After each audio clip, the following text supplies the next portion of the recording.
Tadi pagi saya ikut gotong royong di tetangga, ya tetangga sebelah, satu rumah. Karena tetangga akan mengadakan perhelatan pernikahan putrinya, ya. Bapak-bapak di RT saya itu eh, bahu membahu untuk ya mendirikan tenda, karena perhelatan itu tidak dilaksanakan di gedung tetapi di rumah. Nah, yang eh, peristiwa gotong royong ini saya kok sontak teringat dengan para purnawirawan yang menuntut 8 poin kepada eh, Mr. Prabowo selaku kepala negara, ya, terutama poin ke-5, ya. Apa hubungannya gotong royong dengan tuntutan purnawirawan? Nah, poin ke-5 dari 8 tuntutan itu adalah menyebutkan bahwa negara atau pemerintah dalam hal ini hendaknya kembali pada Undang-Undang Dasar 1945, terutama pasal 33, dan secara spesifik disebutkan pasal ayat yang kedua dan ketiga. Pertanyaannya, kenapa kok pasal ayat 1 itu tidak dicantumkan? Nah, kalau kita lihat isi dari ayat 1 pasal 33 tersebut menyebutkan bahwa perekonomian disusun sebagai usaha bersama berdasarkan asas kekeluargaan atau gotong royong, gitu ya. Nah, ini titik singgungnya di situ, gotong royong yang dilakukan oleh warga di mana saya tinggal ini. Dari penglihatan saya, di mana bapak-bapak itu ya tanpa dibayar itu sukarela untuk melakukan gotong royong kepada tetangga yang sedang punya hajat. Itu saya berpikir bahwa DNA bangsa kita itu memang gotong royong, ya. Ya, ini saya kira tidak hanya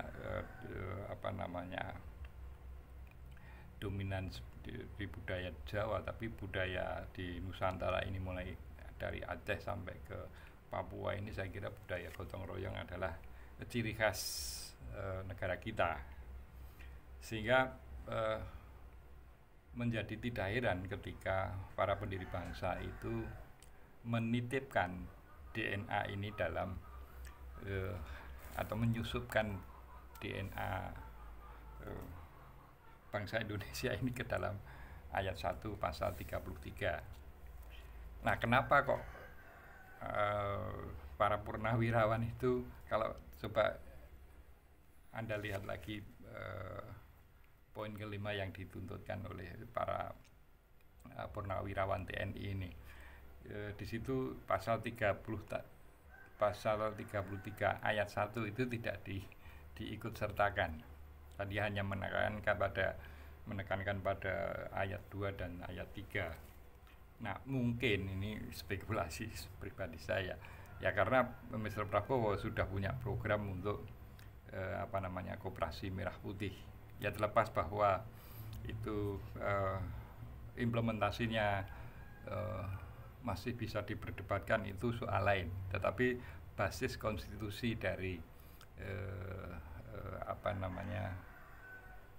pembentukan koperasi secara massal ini ada legitimasi konstitusi.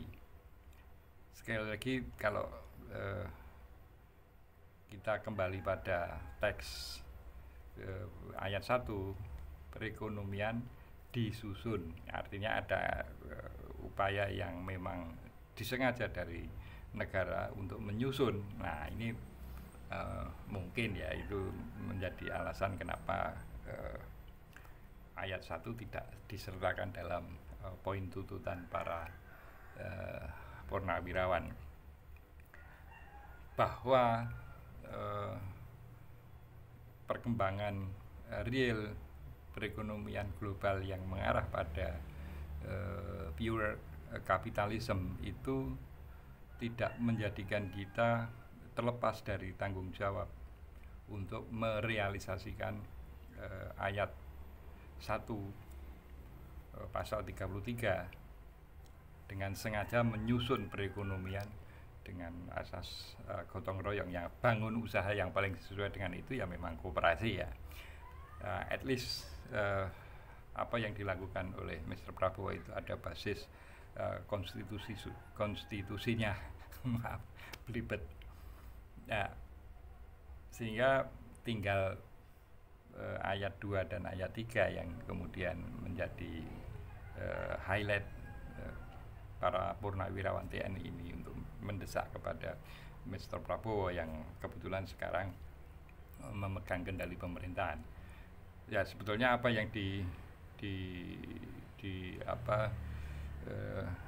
didesakkan oleh para purnawirawan ini relevan untuk setiap pemerintahan ketika ayat 2 dan ayat 3 pasal 33 ini belum dilaksanakan secara optimal, maka ya dua ayat itu sangat relevan untuk dituntutkan kepada setiap episode pemerintahan, bahwa sekarang sebetulnya kalau menurut saya terlambat apa yang dilakukan oleh para purnawirawan TNI, tetapi ya lebih baik terlambat daripada tidak sama sekali. Ini kenapa saya sepakat dengan para purnawirawan TNI untuk kembali pada pasal 33, terutama ayat 2 dan 3, karena fenomena yang berkembang hingga membuat heboh, mulai dari Raja Ampat, kemudian masalah pemindah tanganan 4 pulau. Kalau kita tarik ke belakang ada fenomena Rempang, Morowali Wandar, itu semua adalah akibat dari kita tidak mengindahkan pasal 33, terutama ayat 2 dan ayat 3. Salam konstitusi.